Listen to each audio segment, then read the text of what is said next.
Bonjour, aujourd'hui je reçois Alicia Poggi, coach littéraire et formatrice en écriture créative depuis 2017 pour parler écriture créative, comment nourrir l'inspiration, comment écrire quelles que soient nos croyances sur nos capacités et nos talents, comment se faire plaisir et peut-être oser se faire publier, autant pour les adultes que pour les ados. Bienvenue dans le podcast Sortie de bocal, le podcast de celles et ceux qui veulent donner des ailes à leurs rêves.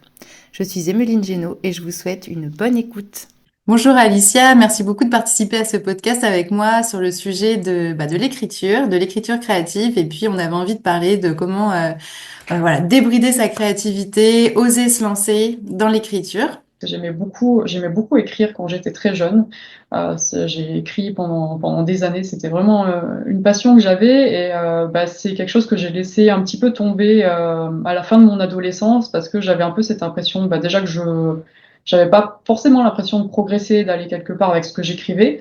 Et d'autre part, on m'a fait un petit peu remarquer quand même que l'écriture, c'était pas un métier très stable. Donc, on m'a encouragé à prendre une autre voie. Et c'est comme ça que je me suis retrouvée en traduction, parce que je me suis dit que c'était quand même un petit peu de l'écriture aussi. J'ai fait des études de traduction à Bruxelles pendant 5 ans, j'ai passé mon master, j'ai commencé à travailler comme traductrice. Et là, je me suis rendu compte quand même que la créativité, ça me manquait beaucoup, parce que c'est vrai qu'on écrit en traduction, mais il n'y a pas ce côté créatif, en tout cas pas beaucoup. Donc, de fil en aiguille, je me suis un peu replongée dans l'écriture et c'est là qu'à un moment donné, je cherchais à faire des formations et je suis tombée sur des formations en écriture créative dans les pays anglo-saxons. C'était un truc quand même qui à l'époque n'était pas trop courant en France. Il y avait des ateliers d'écriture, mais j'ai quand même cette impression que ils avaient pas cette approche un peu moderne ou un peu moins élitiste qu'on pouvait avoir à l'époque en France, où je trouvais que c'était quand même un milieu peut-être un petit peu fermé qui pouvait faire peur à certaines personnes. Et moi, je trouvais pas forcément à ce moment-là ma place là-dedans. Et c'est comme ça que j'ai commencé à suivre une formation. Je me suis dit que c'était vraiment super parce que c'était une approche que j'avais pas imaginé du tout de l'écriture en fait. Cette idée qu'on pouvait apprendre en fait à écrire, pour moi, c'est quelque chose que j'avais pas envisagé. Et c'est comme ça que je me suis dit, j'aurais tellement aimé avoir ça quand j'étais plus jeune que j'ai décidé de fonder mes propres ateliers dans mon village en me disant, il y a sûrement d'autres jeunes qui ont envie d'écrire et qui n'ont pas trouvé l'atelier qui leur correspondait en fait. Et donc c'est comme ça que c'est né dans mon petit village. Pendant le Covid, c'est passé en ligne et puis j'ai un peu développé un petit peu aux adultes, tout ce qui est coaching aussi, tout ce qui est critique de manuscrits. Donc ça s'est pas mal développé. Et je travaille toujours, surtout avec des ados, mais aussi avec des adultes. Voilà. Je trouve ça très intéressant ce que tu racontes. C'est comme pour le dessin, on a l'impression un peu que ça doit être un don inné et puis on ne sait pas forcément que ça s'apprend. Et c'est vrai que je pensais un peu au dessin aussi, où j'ai l'impression qu'on le fait facilement quand on est enfant, mais quand on est adulte, on n'ose plus parce qu'effectivement, on pense qu'on n'est pas doué pour ça. Et oui, c'est vrai que c'est un petit peu la même chose quand on se sent pas légitime de le faire finalement. Ouais, et puis tu as parlé de tourner en rond, et ça c'est quelque chose qu'on peut retrouver aussi dans la créativité plastique, ou enfin moi je le vois aussi dans l'écriture, où parfois c'est vrai que on sent qu'on aurait besoin quand même d'un coup de pouce en fait pour aller explorer autrement ou pour aller plus loin. On sent que voilà, c'est un plaisir, c'est quelque chose qu'on aime, qu'on a potentiellement du talent, sinon on le ferait pas. Mais effectivement, on peut se retrouver à avoir l'impression de faire un peu tout le temps la même chose ou de se sentir un peu limité dans ce qu'on fait. Je trouve autant dans l'écriture justement que tout ce qui est créativité plastique. Oui, c'est vrai que si on n'a pas une idée vraiment qu'on suit depuis longtemps, parce que c'est vrai qu'il y a des gens qui se lancent et qui ont vraiment cette idée derrière la tête, vraiment un roman qu'ils vont prendre sur le long terme. Il peut y avoir des gens en fait qui commencent plein de choses, mais qui ont l'impression qu'ils vont jamais aller au bout, que ça marche jamais d'aller plus loin, etc. Ou qui perdent l'envie de développer cette idée. Et c'est vrai qu'on trouve ça beaucoup aussi. Alors que c'est vrai que on peut tout simplement s'amuser avec des exercices. Il y a plein de moyens de trouver un peu des petites consignes, on va dire, d'écriture pour un peu se diriger dans ce qu'on pourrait écrire. On peut faire plein de tests. On peut s'inspirer un peu partout. Euh, Pas forcément tout de suite en se disant je vais écrire un roman complet, mais déjà en explorant plein de pistes, plein de genres qui pourraient nous intéresser. Faut pas avoir peur de se tromper, j'ai envie de dire. c'est un peu une peur qu'il y a souvent, la peur de se tromper, de commencer à écrire et de pas écrire bien, de pas écrire, de pas trouver les bons mots, de se dire non mais cette idée elle ira nulle part. Donc il y a plein de peurs qu'il peut y avoir autour de tout ça, alors qu'au départ, bah, on peut tout simplement explorer et il y a plein de façons de faire pour se lancer, quoi. Ouais, ouais, c'est super cette notion d'explorer puis de se faire plaisir en fait effectivement avec des exercices et nous on l'avait expérimenté avec toi dans les festivals de la créativité et je m'étais dit mais ouais mais en fait et je me souviens que je m'étais dit oh là là ça donne tellement envie d'écrire et pourtant on avait fait un atelier le temps que tu te présentes et tout qui devait durer quoi 40 minutes et en 40 minutes on avait déjà créé des personnages ça donnait moi je me souviens ça m'a donné plein d'idées d'intrigues et tout mais je me disais mais c'est fou quoi juste avec un petit exercice en plus que tu présentais enfin voilà c'était hyper ludique. Alors, moi je trouve ça assez magique en fait. Et puis, je trouve ça intéressant de se dire, voilà, on n'est pas obligé de se lancer dans un roman. On peut écrire vraiment juste pour le plaisir. On n'est même pas obligé de le faire lire. Enfin, c'est vraiment ouais, pour se faire plaisir, quoi. Oui, pour se faire plaisir, parce que c'est un peu le problème aussi, c'est qu'il y a plein de gens qui se bloquent parce qu'ils se disent bah, si j'écris, il va falloir que je le partage après, donc il va falloir que ce soit bien fait, il va falloir que tous les mots soient parfaits. Si ça se trouve, mon idée sera pas bonne, je vais être un petit peu ridicule, alors que non, déjà dans un premier temps, il faut se faire plaisir. Et de toute façon, quand on écrit quelque chose, il faut bien se rappeler qu'on le retravaille ensuite. Donc, effectivement, on peut partir d'un certain nombre de consignes, bah, comme on avait fait effectivement au sommet de l'éducation ou au festival de la créativité. D'ailleurs, je crois que par exemple celui du sommet de l'éducation, on peut le retrouver sur ta chaîne. C'est une façon, voilà, de commencer avec un certain nombre d'idées qu'on aime bien pour démarrer son texte. J'aime bien dire, on prend 7 à 10 idées et puis on commence à les développer. Et souvent d'ailleurs, pour vraiment se motiver, se lancer dans quelque chose qu'on a vraiment envie d'écrire, bah, c'est tout simplement se dire qu'est-ce que j'aime retrouver en fait dans les histoires en général. Alors même si on lit pas beaucoup, parce qu'il y a des gens qui aiment écrire mais qui lisent pas beaucoup, et c'est pour moi c'est pas grave quoi. On peut très bien, j'ai même envie de dire, on peut très bien peut-être se donner le goût de la lecture en ayant commencé par écrire. Je vois pas ce qui serait gênant dans ce sens-là non plus. Mais donc voilà, on pourrait commencer comme ça en se disant qu'est-ce que j'aime dans les histoires en général, même dans les films, dans les jeux vidéo, dans les mangas, n'importe quoi, de lister ses idées et puis se dire bah, je vais commencer comme ça, ou même il y a un certain nombre d'histoires que j'aime bien, mais il y a un truc en particulier que j'aimerais trouver dans les histoires que j'ai jamais trouvé et j'ai envie de le développer, donc prendre des notes sur ok, qu'est-ce que je voudrais trouver dans les histoires et que je trouve pas d'habitude pour en faire ma propre histoire à moi, développer ce que j'ai vraiment envie de développer pour justement être assez motivé pour tenir même sur le long terme si on voulait aller plus loin et dans un roman. Ouais, ouais. Mais j'adore cette idée de venir à la lecture par l'écriture. Déjà, tu vois, par exemple, dans la pédagogie Montessori, les enfants commencent par écrire avant de lire. Et tu vois, je me disais, quand tu disais ça, je me disais, bah, par exemple, les enfants, ils ont pas toujours très envie d'aller au musée. Mais, tu vois, ma moyenne, elle adore dessiner et tout. Donc, elle adore les musées parce que je pense que, tu vois, elle se dit, ah ouais, tiens, il a fait ça comme ça. Enfin, tu vois, c'est de faire soi-même, ça donne vraiment envie d'aller voir des œuvres un peu plus parfaites, enfin, perfectionnées, quoi, un peu plus imposantes parce que on se dit, ah ouais, mais moi, je sais pas si j'aurais fait ça comme ça. Enfin, tu vois, il y a vraiment ce regard un peu différent quand on a mis la main à la pâte. Est-ce que tu penses voilà, à d'autres pistes alors pour oser se lancer et se faire plaisir avec l'écriture? Bah déjà, si on finit de faire un petit peu le tour de tout ce qui est inspiration, c'est vrai qu'à part trouver des idées comme ça, je sais qu'il y a beaucoup de gens qui aiment aussi travailler avec des images. Il y a beaucoup de jeunes avec lesquels je travaille, je sais qu'ils aiment beaucoup Pinterest. C'est vrai que en fait, il y a beaucoup d'auteurs qui le font. En fait, ils créent des tableaux avec différentes images. Et bah, il y a ce côté visuel aussi qui peut aider parce qu'il y a aussi des détails en fait. Et ce qui est intéressant, c'est que souvent, je trouve que quand on commence à écrire, on a ce petit problème avec les descriptions. On n'aime pas trop écrire. C'est toujours le plus difficile, je pense, enfin, un des trucs les plus difficiles dans l'écriture. Et avoir ce petit côté où on a déjà des détails, ça peut aider, ça peut libérer l'inspiration et ça peut aussi aider à décrire derrière. Donc, c'est plutôt intéressant. Et puis, enfin, il y a tellement de choses qu'on pourrait faire. Je sais qu'il y en a qui trouvent des idées en se baladant juste dans la nature. J'ai beaucoup de jeunes aussi qui aiment bien écouter des musiques et qui écrivent à partir d'une musique. Ça les inspire, ça leur donne envie d'écrire. Bah, des fois, des textes très courts, hein, mais c'est juste, voilà, la musique les a inspirés. Ils ont envie d'écrire quelque chose. Il arrivait qu'on travaille avec d'autres textes aussi. Essayer de réécrire un conte en le transformant en roman. à trouver un nouvel angle d'approche par rapport à ce texte, moderniser quelque chose d'ancien, ou juste s'inspirer, des fois, s'inspirer de textes d'une musique ou de ce genre de choses. Donc, il y a plein de petites manières, en plus bah, des exercices d'écriture, comme j'en parlais, qui peuvent pas mal aider à développer, on va dire, différentes pistes pour découvrir, parce qu'on aime écrire, effectivement. Donc oui, il y a ça, et puis il faut vraiment expérimenter au fur et à mesure et s'enlever la pression par rapport à ça en se disant, OK, je vais faire des tests, c'est pas grave si je me trompe, parce qu'il y en a beaucoup des jeunes en atelier qui me disent, alors j'ai écrit un truc, mais je sais pas trop si ça va, je sais pas ce que ça donne, ou alors est-ce que je peux faire ça parce que je sais pas trop si je peux le faire.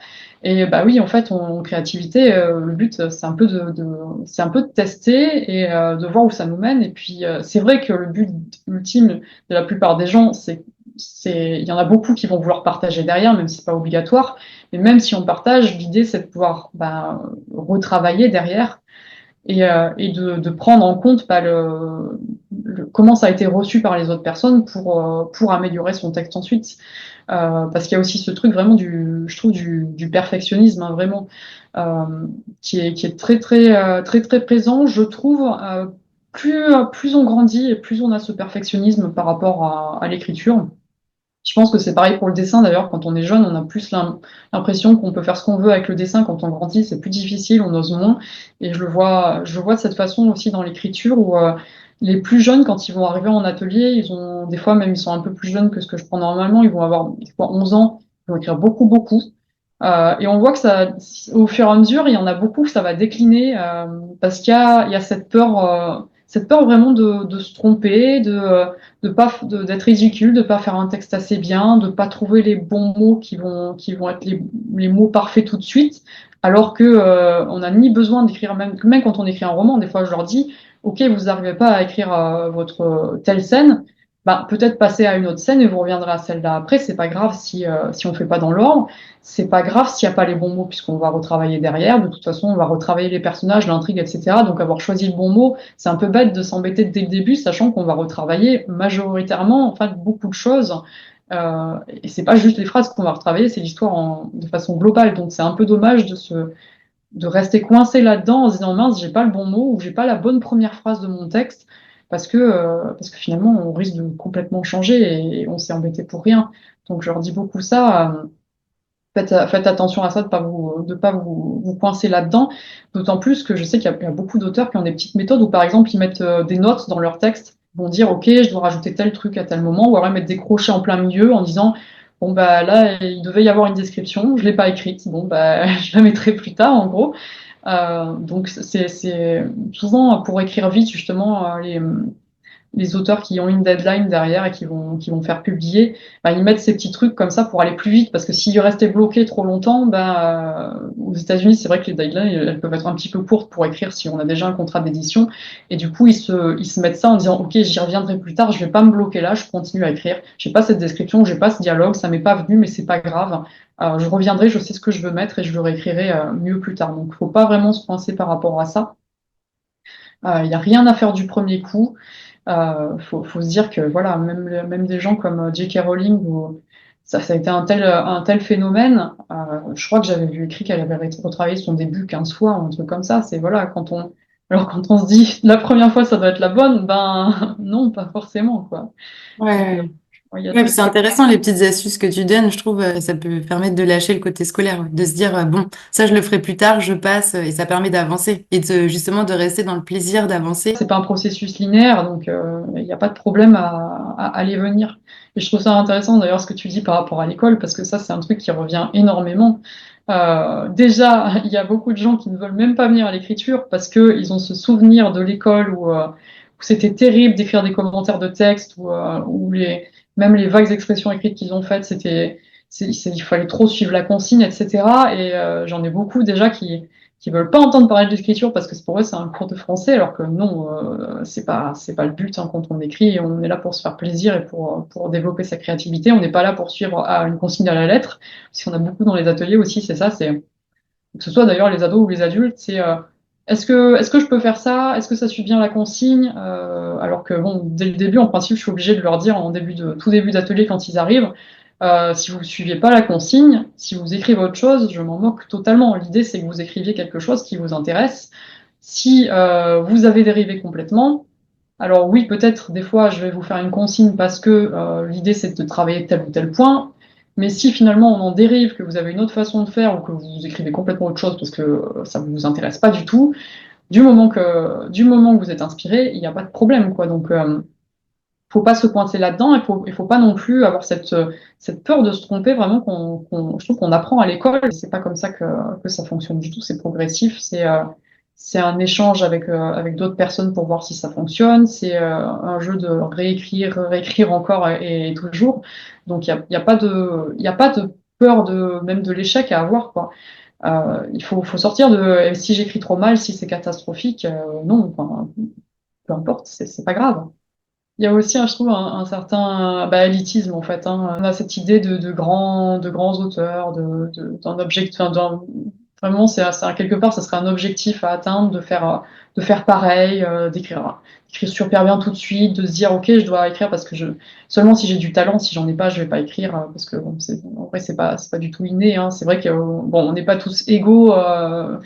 Par rapport à ce pourquoi on est doué ou moins doué, mais même les gens qui ont du talent, ils vont travailler dans tous les cas. Les statistiques que j'avais vues, moi, c'était 4 à 6 romans aux États-Unis avant d'en publier un. Et ces auteurs écrivaient un certain nombre de romans avant d'y arriver, donc ça montre très bien qu'ils s'entraînaient, qu'ils se formaient au fur et à mesure, qu'ils apprenaient d'une façon ou d'une autre, que ce soit en apprenant de façon très formelle ou d'écrire juste simplement.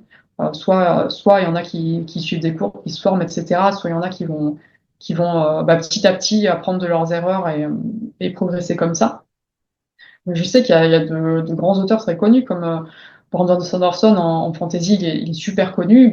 Je crois qu'il a écrit son 13e roman et à ce moment-là, il a fait publier, je crois, son 6e, un truc comme ça, un atelier des jeunes qui vont être dysorthographiques ou même des jeunes qui vont être dyslexiques. J'en ai plein qui sont passés en atelier et ça les empêche pas d'écrire des histoires. Il faut pas se bloquer à se rester sur cet élitisme. Il faut quand même se sentir légitime d'essayer de se faire plaisir et peut-être un jour si on en a envie de publier parce que pour moi c'est aussi bien valide de vouloir écrire pour se faire plaisir à soi que de vouloir écrire en se disant je veux publier plus tard parce que c'est vrai que il y a aussi ce truc où des fois on n'ose pas dire qu'on a envie de publier parce que comme on serait pas légitime, on n'aurait pas le droit de dire mon but quelque part, c'est que j'ai envie de partager cette histoire au plus grand nombre. Ça me faisait penser tout à l'heure, quand tu parlais voilà, des romanciers qui écrivent plusieurs romans avant qu'il y en ait un qui soit publié, à Amélie Nothomb qui revendique le fait qu'elle écrit plusieurs romans par an, mais qu'elle en publie qu'un seul, en fait. Et moi, ça m'avait marqué. Je m'étais dit, ah, mais c'est incroyable, pourquoi elle écrit tous ces romans pour pas les publier? Elle les écrit pour elle. Et je trouve ça génial, en fait. Je pense que ce sont des romans du coup qu'elle a abouti jusqu'à un certain stade et du coup ils sont pas passés par voilà toutes les étapes de réécriture qui ferait qu'ils seraient terminés et publiables. Il y a tout ce travail de réécriture et ce travail avec d'autres personnes aussi. Pour moi, dès le départ, quand j'ai commencé avec des anglo-saxons, c'était évident qu'on allait faire des groupes de critiques. Ils parlent beaucoup de ça, il y a beaucoup de vidéos YouTube. C'est vrai que il y a eu beaucoup de ressources depuis longtemps dans les pays anglo-saxons et c'est très commun de parler de groupes de critiques ou de bêta-lecteurs où on va vraiment travailler en groupe, échanger ces textes en vue de les améliorer. Il y a quand même plein de bénéfices quand on travaille ensemble. Les gens, quand ils débutent, ils mettent peut-être même très longtemps à se rendre compte qu'ils sont pas obligés d'être isolés parce qu'il y a cette peur aussi justement de se dire ok, ça sera pas assez bien donc je vais pas échanger avec quelqu'un d'autre. Ou au contraire, j'ai peur qu'on me vole mon texte, ça arrive aussi des fois. Trouvez votre groupe de critique. Les jeunes qui sont en atelier, bon, on est déjà quelque part en groupe de critique puisqu'on est ensemble à échanger nos textes. Mais c'est vrai que je les encourage même en dehors des ateliers à trouver, enfin, à continuer à échanger entre eux, à trouver les personnes avec lesquelles ils sont les plus à l'aise pour échanger. J'en parlais beaucoup dans les ateliers pour adultes, quand on faisait un groupe, je disais toujours continuer après l'atelier, continuer en groupe. Parce que voilà, ça va permettre d'apprendre ses forces et ses faiblesses, de voir les forces et les faiblesses des autres et donc d'apprendre de leurs forces. La critique est aussi intéressante, la critique qu'on fait pour les autres, que le fait de recevoir des critiques pour nous, puisque on voit aussi ce qui va moins bien. C'est vrai que c'est difficile de s'exposer en se disant voilà, je vais recevoir des critiques, ça va être difficile. Surtout si on a cette vision de ça doit être parfait du premier coup, ça va être très très dur de se prendre des critiques, alors que même les romans publiés s'en prennent énormément des critiques, hein. Ça va être difficile de faire parfait quand même. Ces personnes-là qui ont publié, elles sont passées par ce groupe de critiques, elles sont passées par un éditeur qui a travaillé avec elles pour vraiment améliorer le manuscrit. Dans l'atelier qui est disponible sur YouTube, il me semble qu'on avait fait justement cette partie critique. Déjà, d'écouter les textes des autres, moi je trouve ça toujours hyper magique. Mais en plus, comme tu faisais vraiment attention, on dit quelque chose de positif, quelque chose à améliorer, quelque chose de positif avec la technique du sandwich. Et ça nous permet aussi de recevoir des commentaires hyper positifs sur notre texte qu'on verrait pas forcément parce qu'on aurait peut-être tendance à le juger hyper sévèrement. Puis là, on se dit, ah ouais, elle a dit qu'il y avait ci et ça qui allait bien. Ah ouais, finalement, c'est pas si mal. Et du coup, c'est hyper motivant en fait. Et d'ailleurs, tu vois, c'est motivant d'avoir des choses positives, mais comme tu disais, on le voit pas forcément que c'est positif. Donc il y a quelques années, comme moi je voulais me lancer aussi dans tout ce qui était critique, justement, en vue d'aider les auteurs à publier leurs romans, j'ai suivi un cours de developmental editing, et je me souviens qu'il y a eu cette question, mais qu'est-ce qui se passe en fait si je critique un texte et que je trouve rien de positif? Ça peut être, voilà, c'est la question c'est vrai, c'est la question délicate quand on est formateur ou qu'on est coach ou quoi que ce soit en écriture. Ça peut arriver qu'on reçoive un texte qui a plein de problèmes, c'est vrai, mais comme il nous est remarqué, il y a toujours des choses positives, et c'est vrai, il y a toujours des choses positives dans un texte. Il y a toujours de bonnes idées, de bonnes petites trouvailles et tout ça, donc il y aura toujours. Et d'autre part, c'est hyper important en fait de le mentionner parce que en principe, on commence. Il y a une petite partie au début, c'est une petite partie généralement où on écrit tout ce qui va bien, et après on enchaîne sur tout ce qu'il faut retravailler et les solutions qu'on propose éventuellement avec des exemples de choses qu'on pourrait retravailler. Mais il nous expliquait bien cette première partie, c'est pas juste pour la motivation. Cette première partie aussi, c'est pour éviter que les auteurs, en regardant toutes les choses qu'il y a à retravailler, en retravaillant de façon très globale leur manuscrit, parce qu'il va y avoir beaucoup de travail, ils viennent enlever des choses qui étaient très positives et qui marchaient très bien, parce que ça serait super dommage de venir casser des choses qui étaient super positives. Au contraire, c'est des forces, il faut les garder, il faut même les renforcer et continuer sur cette voie avec ces choses-là, quoi.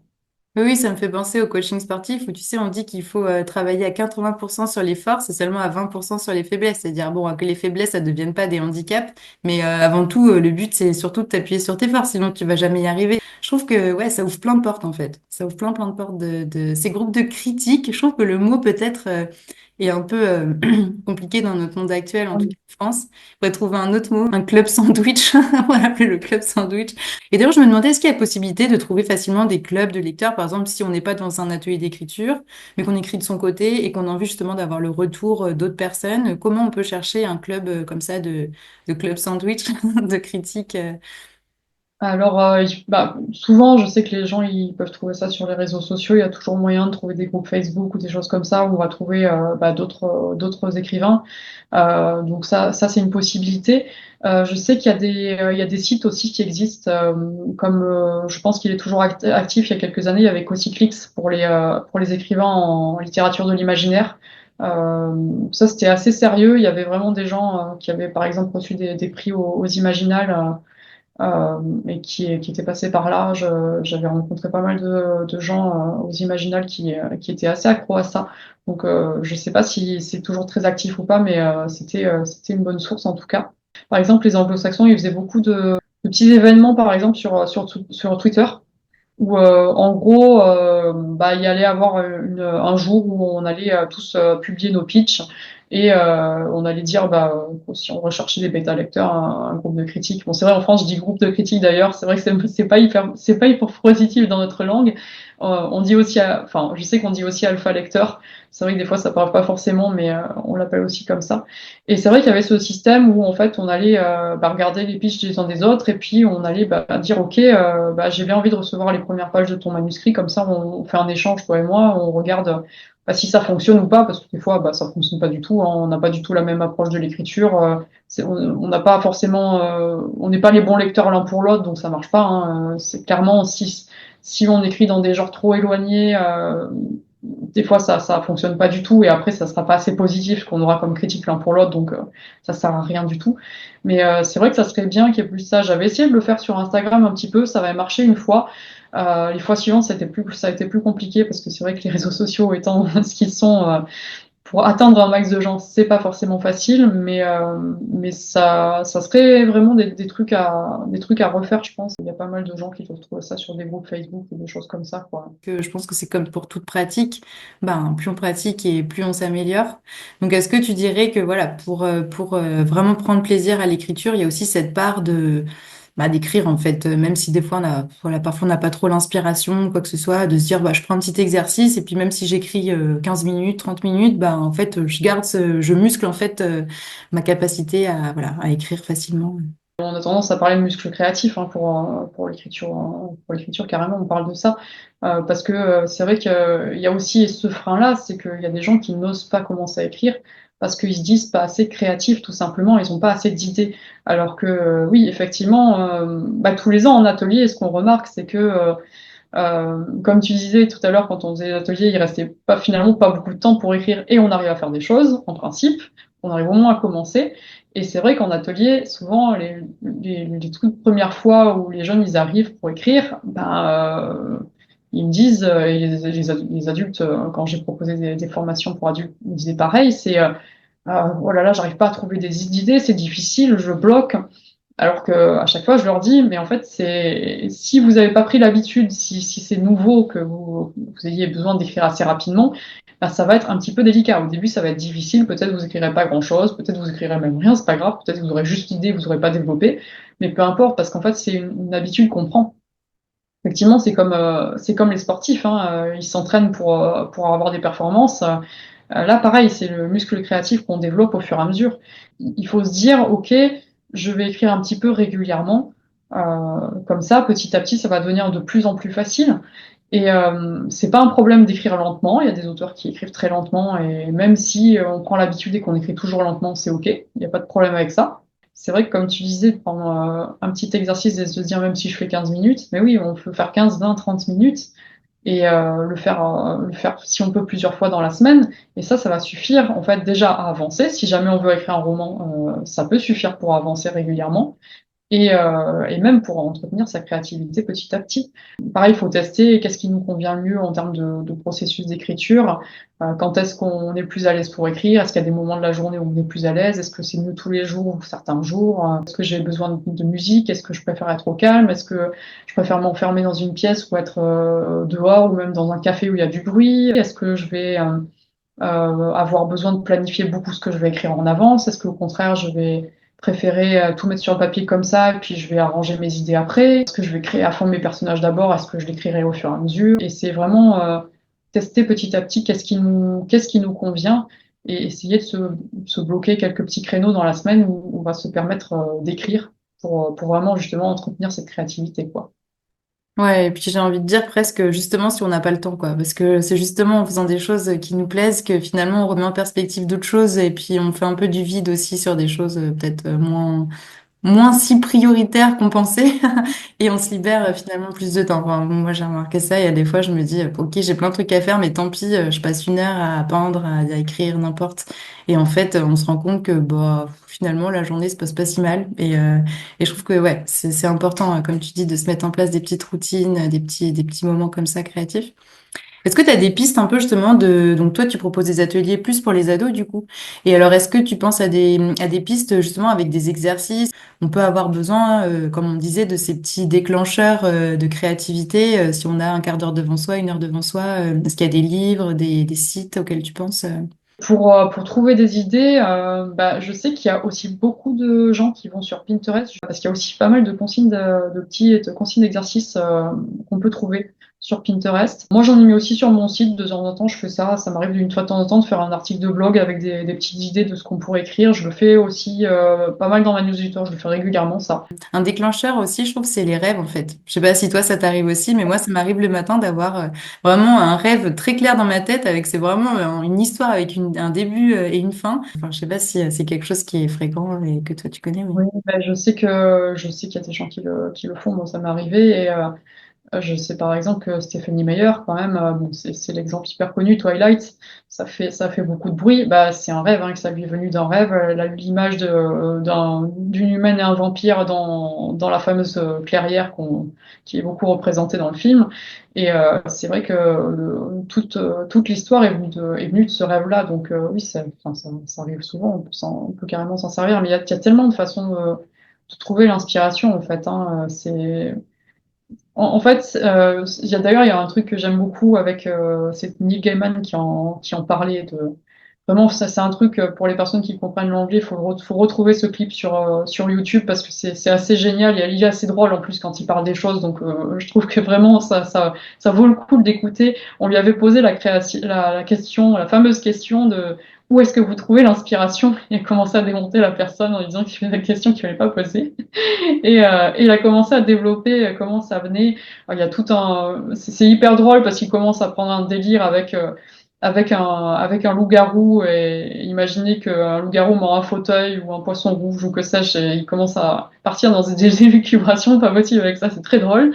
Et il faisait remarquer que euh, finalement, en fait, quelque part, c'est un entraînement. Les auteurs sont quelque part entraînés à repérer, à remarquer les idées qu'ils ont. Parce que finalement, on peut tous avoir des idées qui nous passent vite fait dans la tête, là, comme ça. Mais plus on fait cet exercice de repérer ces idées qui nous passent dans la tête et de les noter, ne pas les oublier, parce que c'est vrai que on peut les oublier, et plus on va les remarquer régulièrement. Donc après, tout pourrait nous donner des idées. Ça pourrait venir de tout et n'importe quoi, d'un documentaire qu'on regarde, d'un film, d'un livre, d'une balade dans la nature, que petit à petit, ça va venir plus facilement et on va y faire attention. On va prendre, ok, l'idée arrive, paf, je vais la noter. Et puis moi, je me souviens d'avoir lu un jour, je sais plus où, mais que c'est une personne qui donnait des conseils d'écriture, justement, elle disait, mais les auteurs, en fait, ils se baladent en continu avec un petit carnet de notes et ils notent des tas de choses, que c'est pas tout d'avoir voilà le scénario de départ ou l'idée, quoi, mais après, pour écrire un roman, il n'y a pas juste une telle rencontre, quand rencontre un tel, il se passe ci, il se passe ça, enfin, c'est pas juste ça, c'est des tas de descriptions, de rebondissements, etc. Donc, en fait, les auteurs, ils se nourrissent du réel aussi et voilà, ils voient quelque chose, ils disent, ah ouais, ça, ce serait génial, je vais l'ajouter. Ah, ce truc un peu, cette situation un peu absurde dont je suis témoin, tiens, nickel. Enfin, et donc, c'est comme ça aussi que ça se construit avec un tas de matériaux qu'on va, en fait, aller collecter en continu et je trouve ça sympa aussi. C'est comme une sorte de chasse au trésor ou de pêche miraculeuse dans le réel aussi qu'on va ensuite mouliner, en fait, avec notre imagination et puis aller retranscrire dans notre écriture, quoi. Oui, ce sont les détails qu'on va venir piocher un petit peu partout. C'est ça qui, effectivement, qui fait du réalisme. C'est qu'on a ces petits détails qui existent vraiment, qu'on a vus et qu'on va reprendre. Et oui, à notre sauce aussi, c'est ça qui est intéressant, c'est que on va venir faire quelque chose qui n'est pas générique, quelque chose qui est notre approche à nous. Et c'est là que c'est ça qui va faire aussi qu'on va développer bah, notre voix d'auteur derrière, qu'on va développer notre façon de raconter les choses, notre façon d'écrire spécifique, nos types d'histoires qu'on va avoir envie de raconter à notre façon. Euh, et et d'ailleurs, ça me fait penser à toute autre chose, c'est que c'est vrai qu'il y a cette idée de il faut que j'écrive de façon très formelle aussi. Ça me fait complètement dévier, mais de façon très formelle, alors que non, on écrit à notre façon finalement. On écrit vraiment les phrases. Voilà, ça arrivait qu'il y ait des parents qui me disent que leurs jeunes, oui, ils avaient plein d'idées, mais quand ils écrivaient, c'était super informel en fait. Alors que non, on peut tout à fait écrire de façon hyper informelle. Si c'est notre personnalité à nous en tant qu'écrivain, bah voilà, c'est notre façon de faire. Ça va très bien. On peut écrire des histoires de tout un tas de façons. Le tout, c'est de prendre les idées qu'on a à notre sauce et de les écrire de la façon qui est naturelle pour nous, en fait, qui nous vient le mieux. Je me demandais du coup, donc les personnes, si elles écrivent et qu'elles veulent se faire publier, donc ça peut être d'aller vers des maisons d'édition, donc ça, ce serait un autre sujet. Mais est-ce que tu as des personnes qui sont passées par toi et qui passent par l'autopublication? Et est-ce que c'est, enfin comment dire, j'allais dire, est-ce que c'est gratifiant dans le sens où est-ce que tu as un peu l'impression d'avoir fait tout un travail pour avoir 3 lecteurs ou est-ce que ça peut vraiment fonctionner? J'en ai beaucoup parmi les jeunes, surtout qui ont envie de partager sur Wattpad. Il y en a beaucoup qui le font. C'est un truc qui plaît beaucoup aux jeunes. Wattpad, c'est vraiment une plateforme où il y a beaucoup d'échanges et où il y a aussi encore le système où ils peuvent recevoir des critiques. ça peut aussi être un moyen de recevoir des commentaires sur ce qu'on écrit. J'ai eu des retours de gens qui sont passés par des revues, par exemple, littéraires qui les ont publiées, ou des petites maisons d'édition. Après, bah, l'auto-édition, ce qui est un petit peu compliqué, effectivement, c'est que quelque part, ça veut dire qu'on endosse à la fois son travail d'auteur et à la fois le travail de la maison d'édition, ce qui fait qu'on endosse aussi le travail de tout ce qui est marketing, etc. Et ce qui veut dire que bah, c'est d'autant plus difficile de se faire connaître. Effectivement, le monde de l'édition, c'est un peu compliqué. Il va y avoir les gens qui sont vraiment mis en avant parce que la maison d'édition a vraiment misé à fond. Et puis, il y a tellement de publications que quelque part, il y a beaucoup d'auteurs derrière qui vont avoir peu de lecteurs. C'est un peu, a priori, c'est quand même la maison d'édition, c'est quand même un peu un équilibre. Il y a, on va dire, les gros qui rapportent l'argent et les petits, des fois, ça marche pas si bien que ça. D'ailleurs, même en maison d'édition, on a du mal à en vivre. Hein, faut pas se leurrer. J'ai aussi cette impression que maintenant, quand on veut toucher du monde, si on a cette corde à son arc, à savoir qu'on est bon en marketing, qu'on est bon en publicité, c'est un vrai atout quand même. Forcément, il faut écrire un bon texte, hein, on va pas se cacher, c'est quand même la base, mais pour arriver à se faire connaître, si on est capable de faire tout ce qui est marketing, etc. Euh, je pense quand même, j'avais une jeune élève il y a quelques années qui s'était lancée dans l'auto-édition. J'ai jamais su les chiffres, mais je sais qu'elle avait fait une bonne campagne elle avait fait sur Ulule.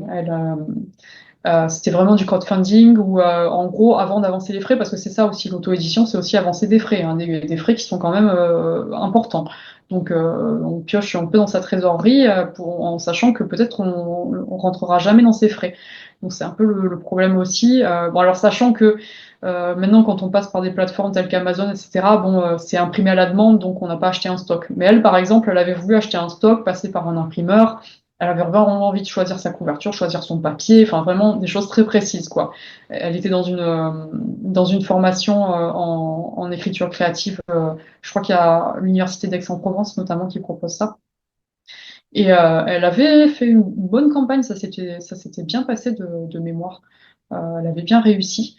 Après, elle n'a pas voulu en faire son métier. Elle a trouvé que c'était extrêmement difficile et je n'ai pas eu de nouvelles depuis, mais je sais qu'elle est partie dans une autre voie parce qu'elle s'est rendue compte à quel point c'était difficile. Donc, c'est faisable. Elle, ça avait bien marché pour cette fois-là. J'en vois pour qui ça marche bien, mais oui, voilà, il y a le côté marketing qui est super important, quoi. Oui, oui, c'est sûr. Non, mais c'est sûr. Non, mais sans en faire forcément son métier, mais pour se dire, voilà, j'ai le plaisir de pouvoir partager mon texte au-delà de mon cercle familial et amical. Oui, bien sûr. Mm. Mais c'est vrai que moi aussi, parfois, je suis sollicitée sur des campagnes de financement participatif et je trouve ça sympa parce que du coup, ça permet effectivement de choisir les livres qu'on va lire, en fait. Moi, je me dis, au moins, on a un peu en quelque sorte, un peu ce rôle de l'éditeur et de se dire, bah oui, ce livre-là, il a l'air vraiment sympa, j'aimerais vraiment qu'il soit publié. Et puis, du coup, ben voilà, on soutient l'auteur ou la petite Mm. maison d'édition à publier, quoi. Ouais, ouais. Et bon, Ouais, ma ouais. toute dernière question, c'est est-ce que, enfin, parce que du coup, bah, je pensais justement à mon fils avec ses histoires et puis tout ce les petits films qu'il fait avec ses Lego, etc. Et je me disais, est-ce que ça peut être un débouché aussi si on a voilà, une histoire qui est bien ficelée, etc., d'en faire un scénario? Et est-ce que c'est vraiment différent? Est-ce que c'est en quelque sorte un métier à part entière? Enfin, j'imagine que oui, écrire un scénario, c'est encore complètement autre chose, mais est-ce que ça peut se rejoindre à un moment donné? Bah, je pense que quelque part, oui, c'est un peu, bah, ça va un peu de pair. Après, c'est un travail qui est quand même différent. C'est assez spécifique d'écrire un scénario. Je me suis un petit peu penchée sur la question, mais c'est pas mon truc premier, donc je connais un peu moins. Mais il y a des formations là-dessus. Il y a vraiment des façons spécifiques de préparer son scénario. Il y a effectivement des choses qui se rejoignent, notamment il y a beaucoup d'auteurs qui utilisent des structures d'intrigue qu'on utilise habituellement dans le cinéma. Donc c'est des trucs comme Save the Cat par exemple, ou bien la structure du voyage du héros de Campbell et Christopher Vogler, c'est beaucoup utilisé par les écrivains aussi, ça s'utilise par les scénaristes. Il y a des spécificités aussi entre les films et entre les séries télé. Je m'étais un petit peu renseignée sur les séries télé. C'est encore un truc un peu spécifique de concevoir son histoire pour des séries télé parce que bon, c'est un format un petit peu particulier où il faut mettre des accroches d'un épisode à l'autre pour donner envie de poursuivre, etc. Donc, c'est encore un peu particulier. Donc, il y a des choses qui se rejoignent. Il y a des choses qui sont pas du tout pareilles dans l'écriture parce que, bah, forcément, ça va être peut-être d'écrire des situations, après mettre surtout des dialogues, etc. Donc c'est un peu différent aussi, mais je sais que par exemple, il y en a qui voilà, se dire je vais faire un atelier d'écriture et peut-être un jour je vais peut-être me diriger plus vers du scénario. C'est pas tout à fait pareil d'écrire un livre parce qu'on a cette longueur en fait Oui, de oui. justement on se représente effectivement toutes les choses qu'on a dans sa tête et ça enfin, je trouve que pour les personnes qui arrivent bien à visualiser c'est important de c'est facile ça aide le travail de bien visualiser de se faire un film dans sa tête pour arriver à retranscrire c'est sûr que c'est quelque chose, mais forcément, quand on va passer à la structure du cinéma, souvent, il y a le fait qu'il faut choisir les scènes parce que on a tant de temps. Je crois un scénario standard, je crois que j'avais vu dans Save the Cat, il parlait souvent il comptait en 110 pages, un truc comme ça. Donc il a imaginé que, comme en plus c'est des structures qui sont souvent très précises dans Save the Cat, il dit à telle page il doit se passer ça, à telle page il doit se passer ça, etc. C'est assez contraignant. J'aime bien le faire d'ailleurs en atelier, surtout pour les scènes de combat, voir un petit peu les différences entre ce qu'on va faire dans un livre et ce qu'on va faire dans un film, parce que quand on veut les écrire, en fait, on s'imagine justement ce qu'on voit dans les films, alors qu'en fait, dans un livre, on peut pas du tout faire la même chose. On n'a pas cette liberté du tout, parce que si on commence à décrire les mouvements qu'on voit à l'écran avec des tonnes de choses qui se passent et tout ça, mais le lecteur derrière, il comprend plus rien, il n'arrive plus à se représenter, c'est trop difficile comme gymnastique. Et d'ailleurs, il y a beaucoup de lecteurs qui vont même jusqu'à sauter les passages où il y a des scènes de combat parce qu'ils ont trop de mal à se représenter ce que ça donne. Donc ils regardent à la fin qui a réussi, qui a perdu, etc. Et puis ils passent à la suite. Alors du coup, donc toi, tu donnes des ateliers. Est-ce que tu peux nous parler un petit peu des ateliers que tu donnes pour les ados pour finir, pour les personnes qui seraient intéressées, qui auraient très envie de proposer ça à leurs jeunes? Alors ce que je fais, c'est des ateliers en principe pour des ados qui ont à peu près entre 12 et 18 ans. Et il y a deux choses. Déjà, il y a l'atelier que je fais à l'année, donc l'année scolaire, où petit à petit, je leur propose différentes thématiques avec des contenus théoriques où ils vont voir un petit peu comment on écrit des dialogues, comment on crée son intrigue, etc. Et donc on va faire des exercices par rapport à ça, donc des exercices encore très libres où s'ils n'ont pas envie de suivre le truc, ils écrivent ce qu'ils ont envie d'écrire. Et en parallèle, ce que je fais, c'est que dans l'année, je leur propose petit à petit de développer leur propre roman de nouvelles pour qu'ils aient le plaisir de non seulement de tester différentes choses, mais aussi d'avoir leur propre création, on va dire, qu'ils vont développer petit à petit. Alors généralement, on commence les choses, c'est à eux petit à petit de développer ensuite, mais voilà, ça leur permet de se lancer sur quelque chose. Donc il y a ça que je fais avec voilà plusieurs niveaux pour qu'ils puissent continuer petit à petit d'année en année ceux qui veulent continuer. Et puis d'autre part pour les ados j'essaie de faire régulièrement des petits stages un peu plus courts pour ceux qui ont moins le temps. Donc ça, en principe, c'est pendant les vacances scolaires. Généralement, on fait 5 séances où on va faire une thématique donnée. Donc j'ai beaucoup fait sur Harry Potter pour un peu par rapport aux univers magiques, pour créer son propre univers magique. Là, je vais en faire un prochainement. Ça sera plus un petit condensé écriture de fiction pour ceux qui veulent vraiment se lancer dans un projet de façon assez rapide. Donc que ce soit un roman, une nouvelle. Donc ça, c'est aussi un format.